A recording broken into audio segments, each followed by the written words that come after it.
Alhamdulillahi Rabbil alamin ve salatu ve selamu ala Resulih Muhammedin ve ala alihi ve sahbihi ecma'in. Annabi bugungi va'zimiz bik našar bir sifat turunda, bik našar bir xuluq turunda bo'lur. Ham Payg'ambar sollallohu alayhi vasallam ko'pgina hadislarida bu sifatdan bizni kesatdi. Ham shulay Alloh subhanahu va taolo Qur'onda da o'sha sifatdan bizni yiroq turarga qo'shdi. U da bo'lsa o'zingni butun kishilardan ustun qo'yu. Ya'ni bir so'z bilan aytganda taqabburlik. Ham Payg'ambar sollallohu alayhi vasallam Hakim jintonda keladigan sahih hadisida aytdi. Ibn Umar ismli sahobadan rivoyat qilina, Payg'ambar sollallohu alayhi vasallam aytgan: "Men ta'azzama fi nafsihi kim o'zini butanlar qarshida ko'tarsadi, ulug'lasadi, mana men buyuk kishi, unda ya ilmi bilan, ya moli bilan butanlarga qaraganda masalan aqshasi ko'brakdi, butanlar miskinlar aqshada ishlay bilmaydi, ya o'zining salati bilan naminni salatli nima turib unda turli motor narsalar yasim deb anda bu miskinlar qo'llaridan bir ishda kelmaydi deb o'zini ustunroq ko'rar ekan, o'zini ulug'lar ekan, ko'tarar ekan. Nima? Birinchi sifatini ham va ixtala fi mashyatihi yurganda kishilarga tubansinib qarar ekan. Ko'rinadi qayber taqabbur kishilarda birinchi yirtibgina sen ana bu aytibgina qarab qo'yayni, o'zini shul aytib ustun ko'tarib yur ekanda narsada laqiyallohu va huwa alayhi g'adban. Qiyomat kunida Allohni ashuli kelish ko'rardi. Mana bu hadis ko'rsatadi, mana bu o'zin qonlardan ustun etib ko'rsatuvchi, ustun etib qo'yishi, ham yurganda da biron ostidan qarab, ya'ni kimsitib yurgan kishi Alloh subhanahu va taolo qiyomat kunida ashuli kelish ko'rardi. Ya'ni Alloh taolo bunday kishilarga ashuli bo'lar. Ham shulay ikkinchi hadisda kela, shu sahih hadislardan Payg'ambar sollallohu alayhi vasallam narsa dedi: "La yadkhulul jannata man kana fi qalbihi misqala zarratin min al-kibr."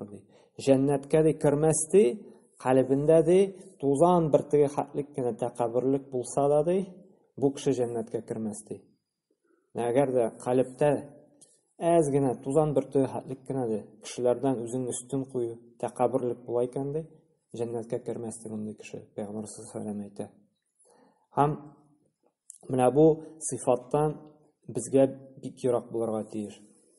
Masalan, yoshlar endi yosh vaqtida endi takabburlana, o'zlarini butun narsani bilan, men yosh kishi butun narsani bildiram deb masalan olarlardan, bu qartlar endi hozir ilkigi zamon kishilari, biz hozir endi 21-asr bolalari butun narsani bilamiz, butun texnika zamonasida butun telefon, kompyuter, yangi mashinalar butunisini bilamiz. Bu qartlar endi hozir ortda qoldilar, endi bilmaylar deb takabburlana, o'zini ko'tara, o'zini ustun ko'tarib yuraydi shu qartlarga qaraganda. Ham kirisincha olarda qaybir vaqt takabburlana, bu hali ishlar burunlaridan manqazı ketmagan hali, menga nechigini yo'l qo'yim deb endi o'zini to'g'ri ustun qo'ya, shu kichkinalarga qaraganda. Bu shulay narsa takabburlikning endi bir sifati endi.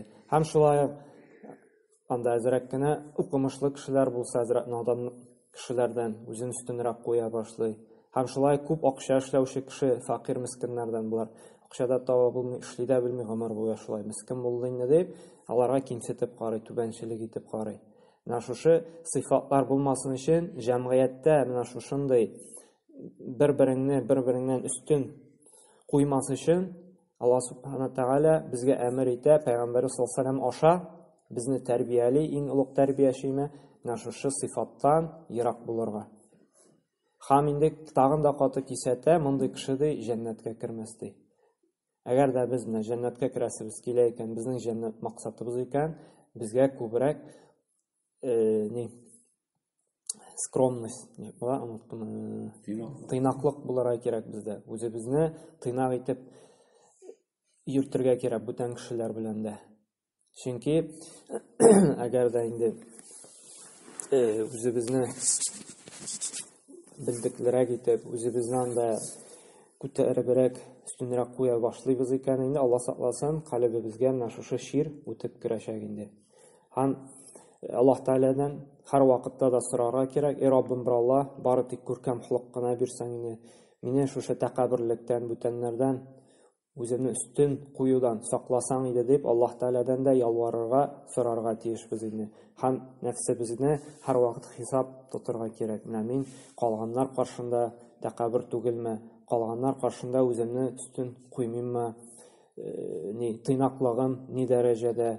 Һәм шулай итеп үзебезгә хисап кылырга тиешбез. Шушы куркыныч гынах, шушы куркыныч шир калебләребезгә үтеп кермәсен өчен инде. Һәм шушы тәкәббүр кеше шулай әйтә галимнәр, хаклыкны алуга да бик каты каршылык күрсәтә ди. Ягъни кешегә дәгъват кыла башлыйсың ди, хәерлелеккә чакыра башлыйсың ди, ул нәрсә тәкәббүрләнә ди. Ничек инде миндә шушы иң кадерле җиремне ди, шушы битемне ди, анда белмәгән, күрмәгән нәрсәгә җиргә куеп ятыйм ди. Тәкәббүрләнә ул. Ничек инде мин шундый чиста пак маңгаемны, йөземне, битемне димә, шундый индереп пычрак тузанлы бер паласка куйым ди. Ничек инде анда башымны бәрим ди. Тәкәббүрләнә. Шушы тәкәббүрлеге белән ул Аллаһ Тааладан да үзен үстен куя. Аллаһка сәҗдә кылудан инде. Хәтта менә шушы тәкәббүрләнү аны Аллаһ Тааладан ерагайта, Аллаһка гыйбадәт кылудан ерагайта, хаклыкны кабул итүдән ерагайта. Шушы тәкәббүрлеге шуңа үсеп шундый дәрәҗәгә җитә, ул хаклыкны да алмый. Дингә чакыра башлыйсың намазга, монда эшем күп әле минем, ничек монда көненә 5 вакыт мәчеткә йөреп, анда намаз укырга минем вакытым юк дип тәкәббүрләнә, үзен үстен куя башлый. Һәм бер Ал-Ахнаф ибн Кайс дигән галимнең бик шундый сүзләре бар. Ул әйтә, гаҗәеп ди бу адәм баласының хәле ди.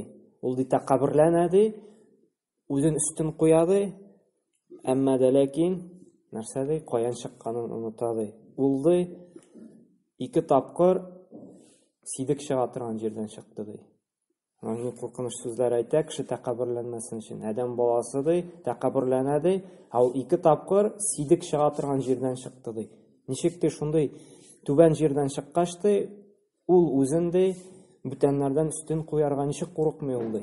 Үзен каян чыкканын оныта ди. Ничек шундый кимчелекле хәлдә булып ди, уялмый ди, үзен шундый зур дәрәҗәләргә куярга ди. Менә безне җиргә утырта торган сүзләр, үзебезнең каян чыкканны, 2 тапкыр каян чыкканын унутмаска кирәк. Бүтәннәр каршында тәкәббүрләнгәнче, үзебезне үстен куйганчы. Һәм инде шушы сыйфаттан инде безне Пәйгамбәр саллаллаһу тәрбияли, арындырмакчы була, шушы хадисләре белән инде һәм безгә сакланырга кирәк. Аллаһ субханәһу тәгалә тәүфыйк бирсен иде, шушы куркыныч инде начар сыйфаттан булырга инде. Һәм Аллаһ субханәһу тәгалә шушы ишеткәннәр белән инде вагазланып, гамәлдә кулланырга насыйп әйләсен иде. Субханакаллаһу бихамдика ва ашһаду ан ла илаһа илля анта астагфирука ва атубу илейк.